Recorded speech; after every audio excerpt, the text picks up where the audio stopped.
Well, I feel like a little odd duck. I think I'm one of the only presenters without a bunch of letters behind his name, and Northwest Minnesota as opposed to you Eastern folks, and not necessarily a forest ecosystem, but I have a story, and I only have one graph. So, and if this actually... oh, tap anywhere on your slide screen. I mean, with the mouse, like click anywhere on the slide. Okay. And now it should advance just fine with the clicker. Okay, there we go. I only have one slide. So even though I feel like an odd duck in here, I have a story to tell, and I think it's a story that applies to a lot of you forest folks. And this graph is simply the number of acres my 8-person fire crew has participated in since 2011. And a big part of the story here is this is not, there's been no increase in resources. This has been a difference in strategy. And I share a lot of the credit for this accomplishment with Jason Eckstein with the DNR. He's my partner in crime, if you want to wave Jason. Him and I have been working pretty hard in this area to increase the fire acres. So yeah, this is no increase in resources. This is increase in strategy. And I think these strategic decisions apply to more than just our area. So we've had a lot of introduction to the aspen parklands, that topsy-turvy world where nothing makes sense, as our first presenter described it. I thought that was a good description. This place is flat, it's got gravel soils, it's prone to flooding and drought. 70% of the time since 1930, this place has been in flooding or drought. It gets hot, it gets hot, it gets cold. Only the hardiest of trees live here. It's aspen and bird oak. In the same way, only the hardiest of people live here. They're either hardy or dead. Historically, this place I can describe as been mostly open with patches of forests. This is a picture from 1940, so the area has been mostly settled. It's been populated and depopulated over time. Many different swings in populations. So this is 1940. You can see it's mostly open with patches of woods. By 2003, it's mostly woods with patches of open. And those open areas tend to be wetlands. Due to the vast population fluctuations, this has been a fairly rough place to live. But the legacy of that is that we have a lot of conservation land, mostly land that the government decided that really people can't live on there anymore. And so just south of the border, we have over 342,000 acres of state and federally managed land. There's also Nature Conservancy land, and then across the border, Nature Conservancy Canada land and significant amount of Crown land. So there's a very large percentage of conservation land. It's, and nearly all of it needs fire. Nearly all of it needs fire on a 5 to 8 year basis. And you can do the math that over 342,000 acres, that adds up to a lot of fire. Our fire strategies may be a little simpler than what you have in your pine forests. But because we have this large amount of protected land, we have to burn in large units. A lot of our units are more than 1,000 acres. Because of that, we have to work with large crews, because any one agency or entity can't put together a large crew that forces a lot of cooperation. So mixing between a lot of partners. These large units are also mean that our operations, they need to be highly mechanized. There are not a lot of people on foot.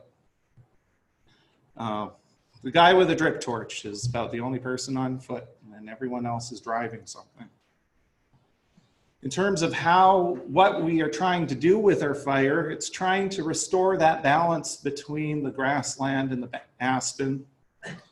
And so we're looking for brush and tree kill. Because of that, our fires are usually aiming to maximize intensity. So that makes it a little simpler world. We're not trying to save pine trees. We're trying to kill aspen.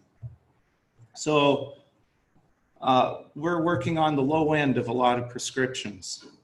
And we're doing a lot of ring fire techniques. So that simplifies things a little bit more. As you know, prescribed fire is not an easy thing to do. There's a lot of things that makes prescribed fire a rare event.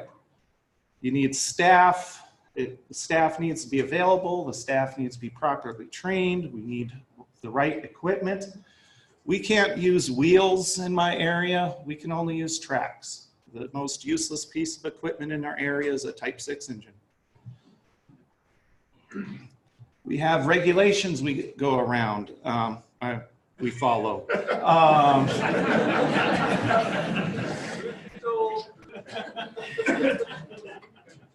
But our most limiting factor, of course, is weather. Weather and conditions. We need the right weather and right conditions. Everything above the weather and conditions there, we can change. But we cannot change the weather and conditions, at least in the short term. So that will always be limiting on our prescribed fires. So the basic question is, how do we use our proper weather and conditions to the maximum effect? Now, our first attempt to do that is rather obvious. We got a lot of acres. Why don't we burn big?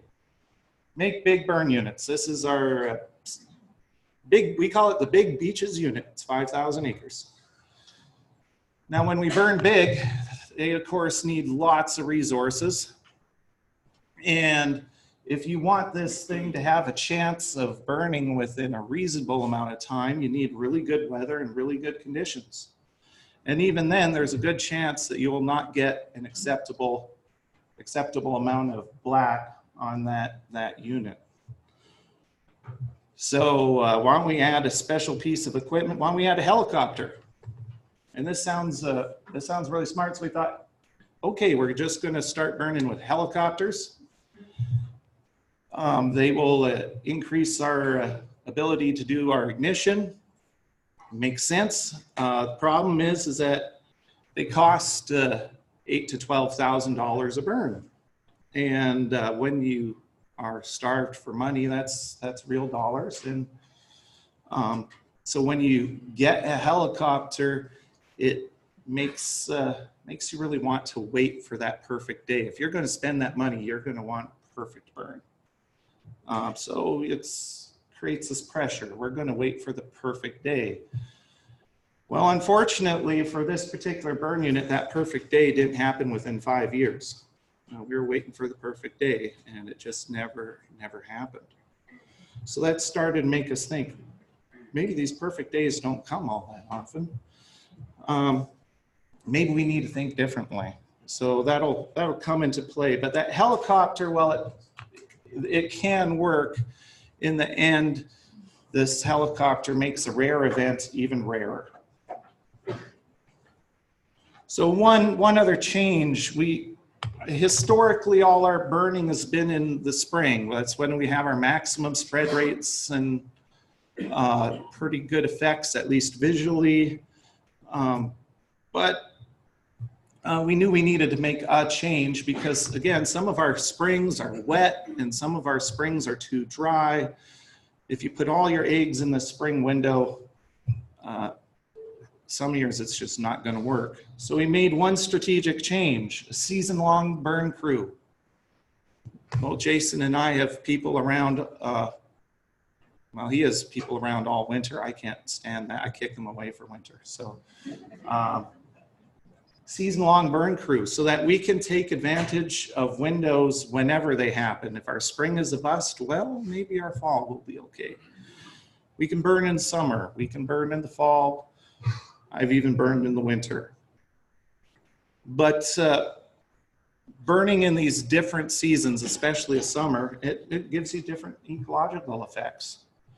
So we learned with this seasonality thing, when we're no longer, well, when we still are burning the spring, but adding these other seasons, we learned that we really have to adjust our objectives. A lot of our burn plans had pretty much the objective is copy and pasted across most burn plans. But burning in these off seasons or different seasons means that we have to adjust our expectations and adjust what we want out of a burn. We know that this is a dormant burn. We can burn in the aspen woods, but come summer, that'll be the equivalent of a fire break most of the time. So when we burn in these different seasons, we have to realize what objectives do we really want to hit and when is the best time to hit that. But we also came up with a completely different strategy. Now, coming back to the helicopter, we had that big burn unit. It didn't happen for 5 years. And we started to think, well, why wait for the helicopter? Let's just do this thing. And so we did. And what happened is we just went out there, and guess what? The 5,000 acre unit didn't burn. So, but the plan was, so what if it doesn't burn? We can just bring in a helicopter another day. Now it seems like a small mental step in retrospect, but that was a big mental step for us in the prairie world, where we're used to our burn units burning out in an entire day and not coming back. That was a big mental step for us to just think, we can come back another day and finish this off. So we came up, that was the birth of a new strategy. We call it the donut hole. And the basic idea is, when we have these large burn units, why don't we use these days that we know aren't good burn days? We know they're okay burn days, but they're not great burn days. Why don't we start using these burn days on these large units? Without a helicopter, that's just stupid. But with a helicopter, that starts to make sense. So the idea is, let's use this marginal day. We can get some black around the unit. And then on a good day, we bring the helicopter in to fill it in. We actually did this. So how it actually looks on the ground, and then we took it a step further too, is day one. You just do a regular prescribed fire. And you just let the fire go and do what it wants to do. But because of the conditions, you're actually fairly confident that by 7 o'clock, 8 o'clock, the fire is just going to put itself out. Or as what happened on this unit, it was this particular unit, it was a 30% chance of rain. And when you talk to the weather service, they say, yeah, you're going to get hit, but you're going to get hit with rain at about 4 o'clock. We're pretty sure. Like that normally was a day we wouldn't go out to burn. But we did it, and sure enough, at 4 o'clock, we got hit with rain, and I was in a truck laughing at everyone else. And this is what happened. The rain put the fire out. So this was a 3,000 acre burn. This was a burn day this was a day that we wouldn't normally burn. So all of a sudden, we had a magic new burn day on the calendar. And we have a ring of black around the unit. The unit is now secure. And the helicopter, so we have the exterior unburned and the interior is unburned, but we have a donut hole of black around the unit. And we now have that unit pretty well secure. This was another unit we did with the same strategy. It was just a really light wind day.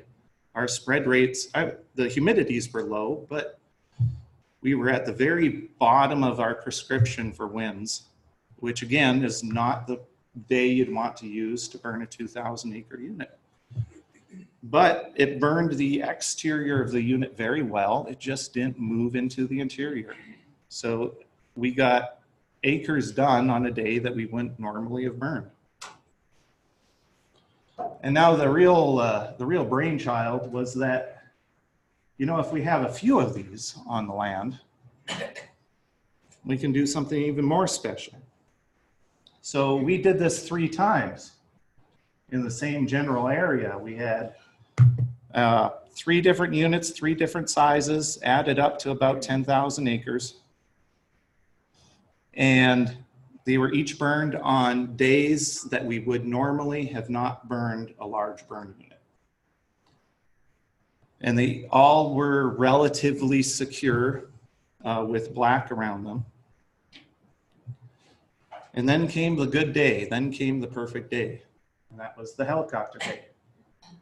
But the idea is that we have these pre-burned units. They're relatively secure.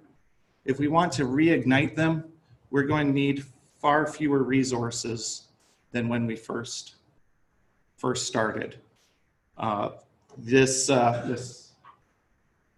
where is it? There it is. That's not showing on the screen. Okay. This unit here required 25 people on our ring fire day. But if we were to reignite it, we don't need all those same resources to reignite the unit. But yeah, we wait for a really good day when the helicopter is available. And on that really good day, we bring in the helicopter, and it doesn't just reignite 1 unit, it reignites 3 units. And we have resources at each of those units, and they monitor the unit. What they really did is they mostly just ate sandwiches. Because that's what the units were secure. They just watched the helicopter, make sure nothing bad happened, but they really didn't need to do anything because the units were already secure. So the advantages of this new aerial strategy is that all of a sudden we have created more burn days because we're using these marginal days, and these marginal days are making our perfect day a whole lot easier. We're burning on these marginal days when we aren't too worried. Our chances of our escape are much lower.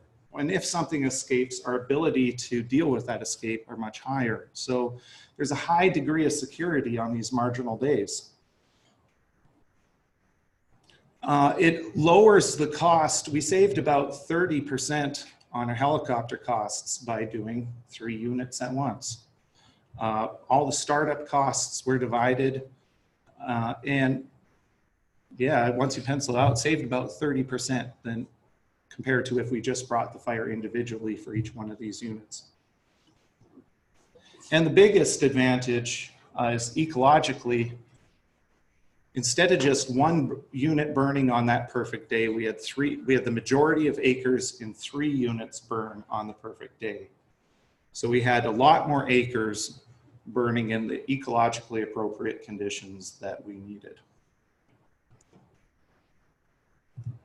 So that's part of the story of this graph, is that because we've found more burn days and started to burn in different ways, we've really increased the number of acres that we're able to produce in the aspen parklands.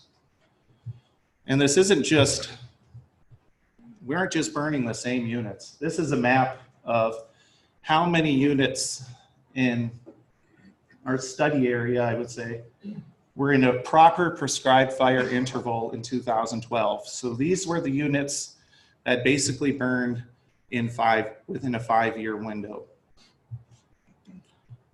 And by 2019, We've gone from 17,000 acres to 46,000 acres that are now in a proper prescribed fire window. Some of these have been burned multiple times because they're in more of a restoration stage, but this is a real effect on the landscape to see that these simple changes in how we do business, not how we're spending money, but really how we do business, are really starting to change the landscape out there. And one other, where we need to go in the future is this summer window. Using the summer window is, how do we make that summer window, how do we go big in the summer window? Because our spread rates are just so low. You can outwalk any fire at this time of year. And it's largely ignition that's driving the fire. How do we go big in this window, especially since we're finding that this is our best time to hurt our medium-sized brush. This is our biggest puzzle, and I think we've started to crack this puzzle. How do we go big? How do we go to those 1,000-acre, 2,000-acre units at these times with really low spread rates? And that's why we had a big jump in 2019, as we managed to do a 7,000-acre unit in August. So I think we're starting to figure that one out. And so we're looking for even more acres at an ecologically really appropriate time. But this isn't just me, this isn't just Nature Conservancy, this is a much bigger story for this success. It's about partners, it's about funding. Both Jason and I kind of exist on our outdoor heritage money, but we couldn't do this without partners. And it isn't just DNR and TNC, it's Fish and Wildlife Service, it's Department of Forestry, it's a whole bunch of people willing to say, yeah, we'll help you out. So the lessons behind our success is that we realized that good weather, our appropriate conditions, no matter how much money we get thrown at us, good weather is always going to be limiting. So no matter where you are, you need to figure out how to use that marginal weather, how to use those marginal days to make your good day better. We needed to learn that not all objectives needed to be met on every burn. There are some burns, sometimes it's a multi-step process, and we can meet some objectives very well at different times of the year, and maybe we just need to be happy with that. And the biggest lesson is that we need to invest in our partnerships and ignore the borders that we might create. And a partnership is not sitting in a room with a person once a year. Partnership that Jason and I have is that every burn day, before we make a plan, we call each other up and say, it's a good burn day, what you doing? And it isn't just between me and him, but with other offices as well. That we have completely ignored each other's boundaries. We have committed to helping all of us out, no matter what it is. If TNC needs a burn done, people will help out TNC. If DNR needs a burn, we'll help out DNR. In fact, in the past 3 years, TNC has done one fire by itself. And well, I know Jason does a lot of fires by himself, but when he comes up, I'd say more than half your fires, we're involved somehow.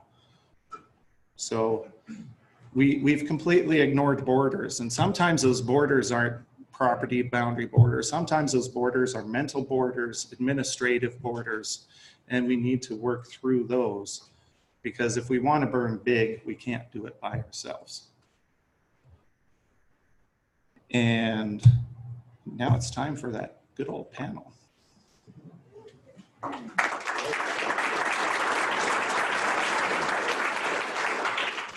a little bit of extra time for the panel, which is terrific.